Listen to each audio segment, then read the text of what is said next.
esquece tudo que te disseram sobre fazer intercâmbio. Se você quer aprender inglês, ganhar em dólar, vivenciar uma qualidade de vida absurda, a Austrália tem que estar no topo da sua lista. Um dos poucos destinos que deixa você trabalhar legalmente enquanto você estuda inglês. Enquanto outros países você até consegue estudar e trabalhar, mas você precisa estar fazendo um curso, uma faculdade, alguma coisa mais cara, digamos assim, né? Enquanto a Austrália te permite ir para estudar inglês ou até outros cursos diferentes que a gente vai comentar aqui nesse vídeo e estudar e trabalhar ao mesmo tempo. Eu sou vagabundo, eu sou bandido, eu sou frio, eu sou calculista, moro, cara? É muito legal, por isso que esse vídeo aqui eu quero te explicar tudo sobre fazer intercâmbio na Austrália.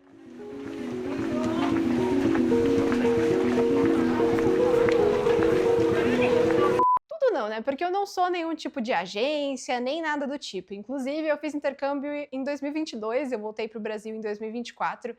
Aliás, no final de 2024, começo de 2025. Então, eu talvez nem tenha tanta propriedade para falar sobre como as coisas estão hoje. Por isso que eu falo para vocês, vão pesquisar antes de achar que tudo que eu tô falando aqui é o que tá acontecendo ainda. Mas, sim, a Austrália é um dos melhores países para você fazer o intercâmbio, para estudar inglês e ganhar dinheiro, e também guardar dinheiro se você quiser. E assim, esse vídeo realmente não é nenhuma publi, eu não quero te vender nada, é porque realmente eu quero te passar a minha experiência, que eu morei 2 anos e meio lá na Austrália, então eu vivenciei tantas coisas boas quanto as coisas ruins. E assim, muitas pessoas têm o pensamento que fazer o intercâmbio é só gasto. E realmente, dependendo do país que você vai, você acaba mais gastando do que juntando dinheiro.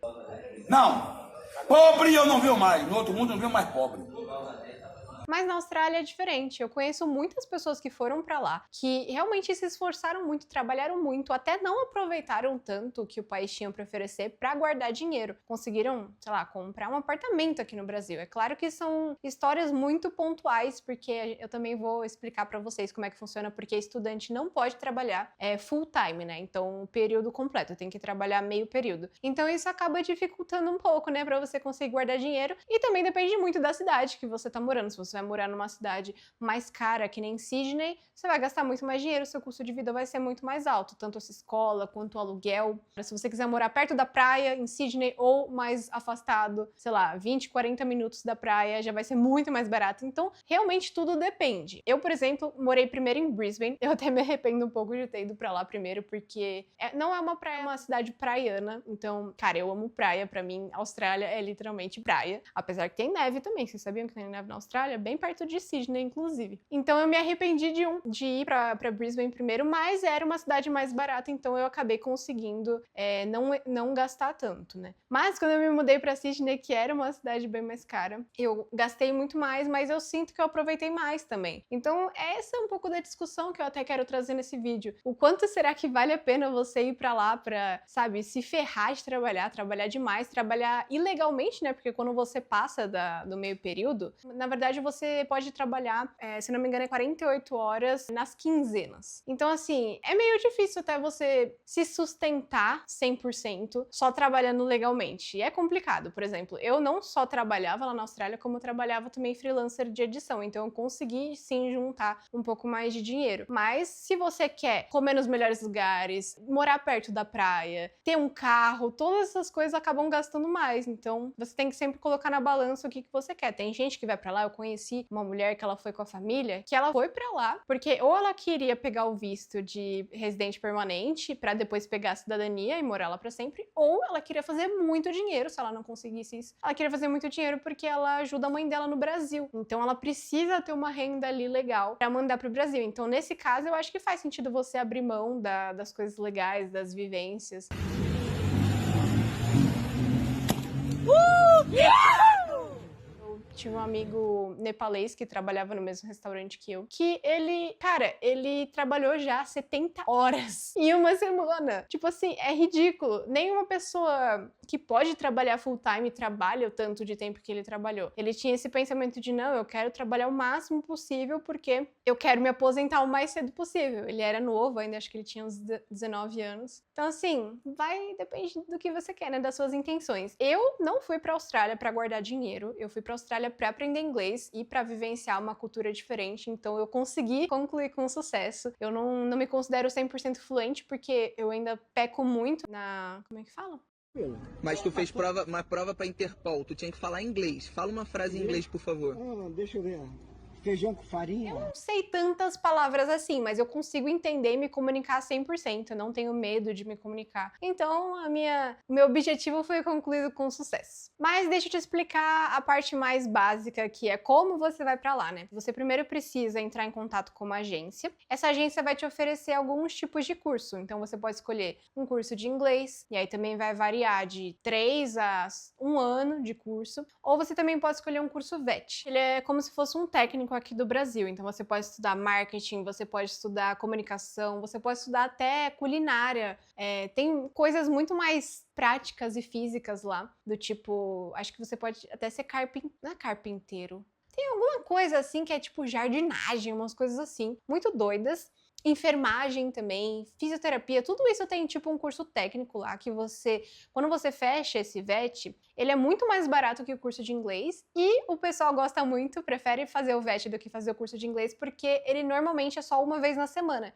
Enquanto o curso de inglês é todo dia, de segunda a sexta, normalmente em torno de 3, 4 horas todo dia. Então acaba que você não aproveita tanto, porque ou você tá estudando ou você tá trabalhando. Enquanto o VET você vai uma vez na semana e tá tudo certo. E é um curso bem fácil, inclusive, assim, tipo, não tem prova, é muito fácil mesmo. Tem gente que hoje em dia não tá mais fácil assim, tá?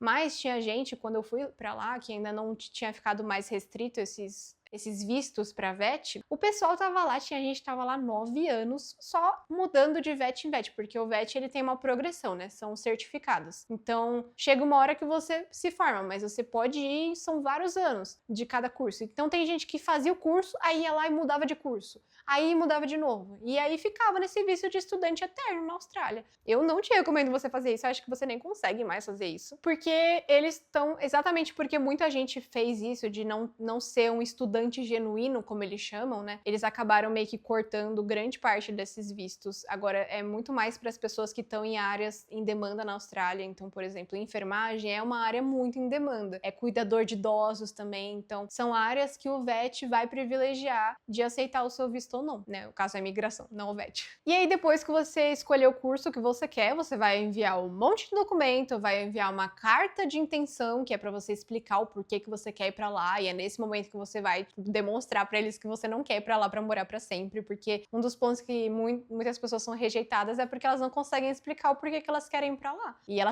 vocês têm que demonstrar um vínculo com o Brasil.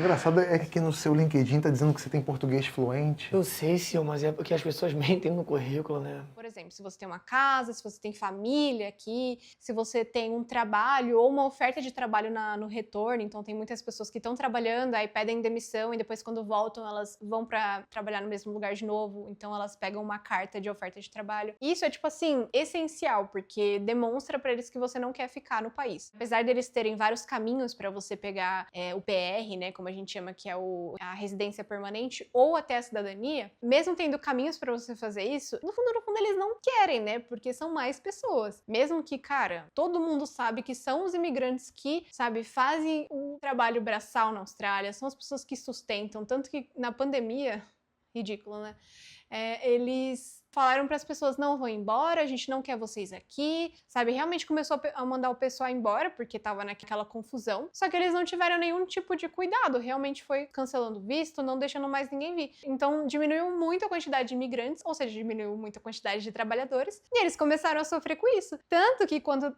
abriram as fronteiras, que foi quando eu fui para lá, eles começaram a gerar um monte de facilidades. Então tinha o visto Covid. Pagava, sei lá, acho que era $500, e você tivesse pego o Covid, você tivesse algum documento que você pegou o Covid, você podia usar esse visto Covid, que era um visto que você pagava um valor, acho que era $500, você não tinha que cursar nenhum curso e você podia trabalhar a mesma quantidade que uma pessoa que mora lá, um full time. Tipo assim, você pagava $500 e você renovava seu visto por 1 ano. Umas coisas doidas assim, gente. Realmente, eu tive amigas que ficaram 2 anos lá sem pagar curso, enquanto eu tava lá me ferrando, trabalhando que nem uma condenada pra conseguir pagar meu curso, porque além do curso você também tem que pagar um seguro. Então não é barato, mas se você tiver o dinheiro pra investir de primeira, você consegue recuperar esse dinheiro lá sim. Você tem inveja do sucesso dos outros, entendeu? Sim, só pra vocês terem noção, o salário mínimo na Austrália é $24 a hora. Só que isso é tipo o mínimo. Eu nunca vi ninguém, na minha época, hoje até deve ser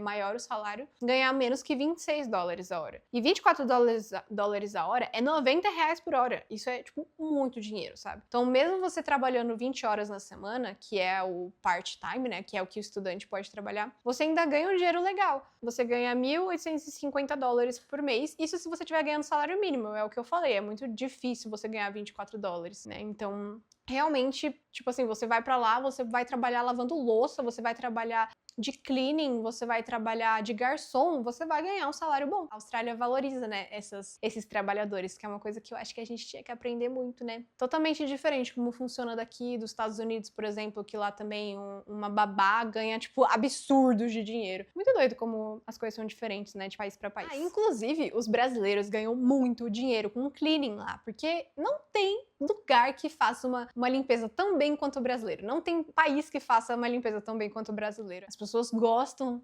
desse trabalho, então o que os brasileiros fazem é eles vão pra lá, começam a trabalhar de cleaning em alguma empresa. Quando eles têm bastante experiência e também uma cartela de clientes legais, né, pessoas que já conhecem eles e gostam do trabalho, eles montam a própria empresa deles e aí eles contratam outros brasileiros, lucram em cima, né, que até tem uns problemas com isso, que tem uma galera que realmente explora, então paga até menos que o salário mínimo. Já vi acontecer, já vi gente recebendo $19 a hora, é um negócio ridículo. Por isso que vocês têm que prestar atenção se vocês forem, gente. Não seja passado pra trás. Tem trabalho pra todo mundo, sim. Tem trabalho bom. É só não vai no primeiro lugar que recebeu o seu currículo, tá? Porque a gente às vezes fica com medo, fica relutante em oferecer em vários lugares. Ah, não, já me ofereceram aqui, é um salário baixo, mas tudo bem, pelo menos eu tenho a segurança. Tá, você pode até trabalhar por um tempo pra você não ficar sem receber dinheiro, mas depois vocês têm que ir atrás de um negócio melhor. Por exemplo, eu trabalhei em uma escola de churrasco, trabalhei num Oakberry, que é aquele negócio de açaí, que eu acho que inclusive é do Brasil, né? E eu trabalhei no Fishbowl. A primeira vez que eu vi esse nome, eu nem sabia que eu ia trabalhar lá.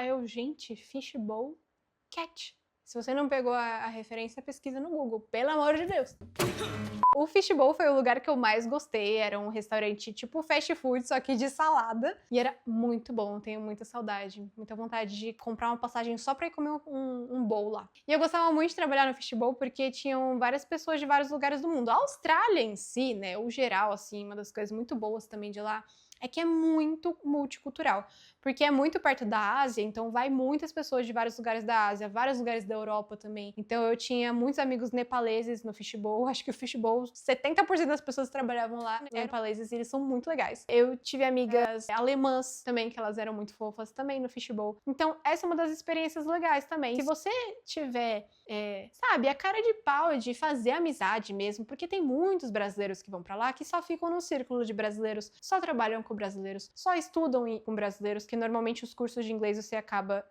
Mano, tem muito brasileiro na Austrália, realmente. Então, todo lugar que tem brasileiro fica fácil de você ficar acomodado. Teve gente que eu conheci que tava lá há 4 anos que não falava de inglês direito. Bem quanto eu que tava lá, acho que nessa época eu fazia, sei lá, uns 5 meses que eu tava lá. Então, é isso. Não importa o lugar que vocês estiverem fazendo intercâmbio, vocês têm que focar em se esforçar pra aprender a língua, porque eu acho que o principal, que a maioria quer, né, é aprender o inglês. E, meu, o que pesa pra mim na Austrália, assim, se for dar um ponto ruim pra vocês, porque eu só tô trazendo coisas boas aqui, é a distância. Não tem jeito, cara. Você pegar um voo entre 24 a 35 horas é muito longe. Se acontece qualquer coisa no Brasil, você não consegue vir pra cá. E além de ser muito longe, muito demorado, é muito caro também a passagem. Então, em 2 anos e meio, eu só vim pro Brasil uma vez. Então, é uma coisa que você acaba colocando na ponta do lápis, na balança, se vale a pena ou não. Porque se você é uma pessoa muito apegada com a sua família, fica difícil você estar muito longe, sabe? Então, é um dos pontos negativos. E agora, pra fechar esse vídeo, eu queria contar algumas curiosidades pra vocês lá da Austrália. Muitas coisas que talvez vocês nem imaginem que acontece. A primeira coisa que eu acho que me chocou muito e eu não sabia, só descobri quando eu fui pra lá, é que as pessoas andam descalças, realmente, em todo lugar. Em shopping, em mercado, na rua mesmo. E não é só em cidade praiana, porque eu acredito que até aqui no Brasil, sei lá, nas cidades praianas, Rio de Janeiro, Santos, deve ter muita gente que até entra nos lugares descalços e tudo mais, porque é praia. Mas não, em Brisbane, que não tinha praia artificial, sei lá. Todo mundo anda descalço, eu acho meio nojento, mas teve uma vez que eu fiquei, meu pé machucou e aí eu não tava conseguindo usar o sapato, eu tive que ir descalço. E eu fiquei, gente, nossa, mas eu tô me sentindo tão livre, porque ninguém vai me julgar, sabe? Eu sou só mais uma australiana. Outra coisa que eu fiquei impressionada é que os pais, eles são muito relaxados com as crianças. Eles não é que eles não se importam, mas parece que eles são mais livres, eles deixam as crianças viver. Teve uma história de um dia que eu tava na praia, eu tava numa parte das pedras, que lá tem muita pedra, assim, que é mais alto. E aí eu olhei embaixo e tinha um grupo de crianças, devia ter, sei lá, no máximo uns 12 anos, eles estavam pulando, e era bem longe da faixa de areia, tá? Era bem longe. Eles estavam pulando aonde as ondas estavam batendo na pedra. E aí um dos meninos pulou, vários já tinham pulado, um deles pulou, e eu não vi ele emergir da água, eu não vi a cabeça dele depois. Eu fiquei, meu Deus, gente, que vocês não vão fazer nada. Só que assim, se os amigos deles estavam de boa, eles provavelmente sabiam que pra onde esse menino tinha ido, ou eu mesmo não tinha visto ele saindo em algum lugar. Mas isso me assusta bastante, sabe? Eles são bem relaxados. Acho que pelo Brasil ser mais perigoso, assim, em grande parte dos lugares, a gente acaba sendo bem, né, cuidadoso com as crianças. Tem sim muito inseto na Austrália.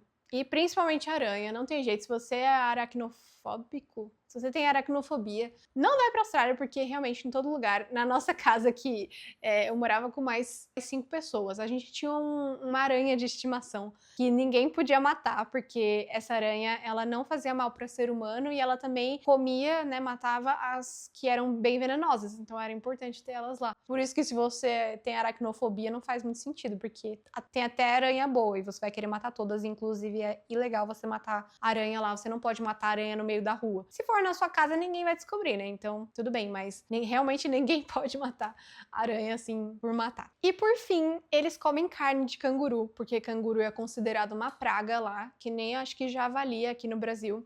Então, eles têm que comer. Inclusive, tem vários souvenirs. Eu trouxe pra cá as bolas do canguru, onde eu vou fazer um vídeo sobre. Mas não vou fazer um vídeo, né? Acho que vou postar no Stories, porque eu tenho medo da galera dos vegetarianos me julgarem. Mas assim, não tem o que fazer, ele é uma praga, tem que matar. Inclusive, você pode caçar cangurus. E então tem que fazer alguma coisa com a carne e com os restos. Então, eles ganham dinheiro com os souvenirs vendendo as coisas. É meio mórbido, mas... E eu comi a carne de canguru, o filé mesmo. Eu trouxe pra cá a carne seca, tipo aquele beef jerky, pra dar pras pessoas experimentarem, mas eu comi o bife mesmo, e é bem gostoso. Ele é uma carne magra, então não tem tanta gordura, é bem bom. Eu gostei, no final das contas. Mas é isso, gente. Esse foi o vídeo falando da Austrália. Se vocês tiverem alguma dúvida, comenta aqui, eu quero saber, eu posso responder as dúvidas de vocês, mas lembrando que eu não sou nenhum tipo de conhecedora, agência, nem nada. Então procurem as informações nos lugares certos e se vocês forem pra Austrália, aproveitem muito, porque um dia eu quero voltar pra lá como turista, pra não ter que trabalhar, aproveitar muitas coisas, porque eu não consegui ir na Barreira de Corais, que é uma das 7 maravilhas do mundo. Então eu preciso muito voltar pra lá. E, inclusive, ir pra Ásia, porque tá ali do lado. A gente tem vídeo aqui 2 vezes por semana, então te vejo na próxima. Beijos!